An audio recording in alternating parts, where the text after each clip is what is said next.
Yes, yes. Speaking of, we're going to get into that next. The Dodgers and the Diamondbacks.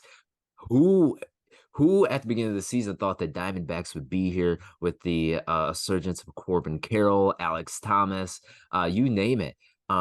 This is the battle of the NL West. Dylan, who you got here? I got the Arizona Diamondbacks. I know they're a young team. I know that you mentioned some of the things already, what you need to win in the postseason: pitching, defense, timely hitting, all that stuff like that. But I'm going to throw another one out there. And maybe I'm burying my own point by saying this, but I think one more that you got to consider, at least when you look at it from a whole, is the ability. You got to look at base running as well. Hmm. Look at base running, especially this year with what you've seen so far throughout the course of the season. You have to have good base running. You got bigger bases. Corbin Carroll can swipe a few. You got some other people on that team. But not only that, I look at Arizona and I bring up the same point that I made against the Braves when I make it against the Dodgers. And there has been proof in Dave Roberts' method that goes on throughout the course of time. And I'll take you through that. You We look at are the we are on the same wavelength. Keep going. you look at the Los Angeles Dodgers right now going into this series. Everyone thinks, okay, NL West, they're doing their thing, they're getting wins. I understand that. You look at their rotation. You lose Julio Urias, don't want to get into that. You lose Walker Buehler before the season starts. You have Clayton Kershaw, a rookie Bobby Miller, and then after that, it's going to be Dave Roberts who's going to go with his little let's play a little funky mix and match type thing that he's tried many postseasons before and got bitten right in the ass. Remember, he started Blake Trinan and then brought Urias out of the bullpen a year. Urias had 10 plus wins as a starter. He tries to get cute in big moments. I don't think it's going to pay off well. And the good news about the Diamondbacks on their side, they didn't have to play game 3, which saved them Merrill Kelly.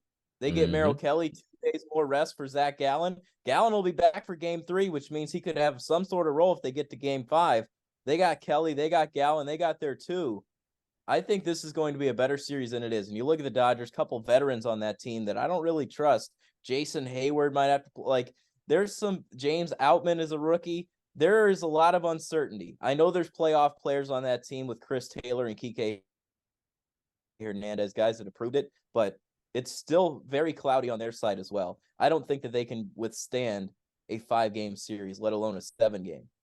Boom, boom. I'm right there with you. I'm right there with you. And I think about it like this, Dylan. We've seen the past, I would say past 10 years, every year there's usually an upset with the lower seed beating a higher seed. And I think it's the Diamondbacks. I think that upset's coming from the Diamondbacks to knock off the Dodgers. Like you said, Dave Roberts has been questionable in the postseason. Obviously in 2020 they won the World Series. But other than that, I mean, there's been more than a few years where they're expected to go deep into the postseason. Boom, knocked out of the division series. D-backs, they know the Dodgers really well. I mean, that lineup is fast. They play fast. They're gonna steal some bases. They're gonna create pressure, put pressure on the Dodgers, and I think that bodes well in the postseason.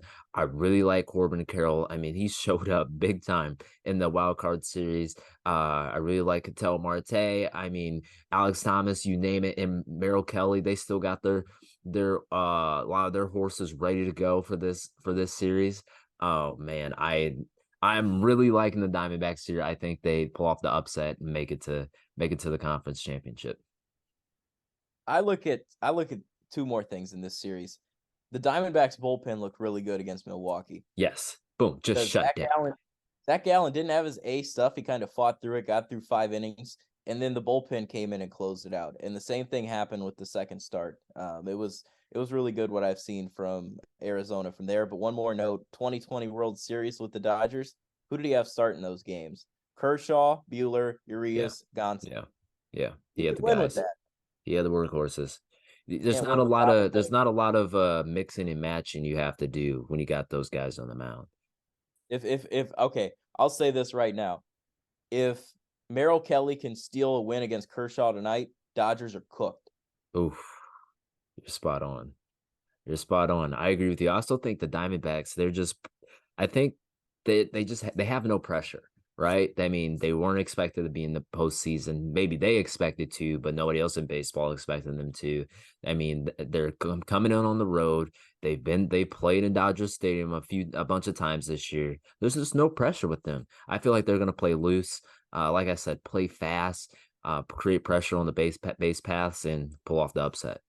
They really Huh. remind me of the 2015 Royals team. Oh, But not the that's a Yankees. good comp. Couple veterans on the roster. I mean, they don't have the That's bullpen a that the great Yankees, comp. but they got the speed. They got the players with timely hits. I really like them. I think they remind me of 15 Royals, where they're just playing with house money. I like that. I like that. That's a great comparison. Dylan pulling out some money comparisons. Man, I never didn't think about that.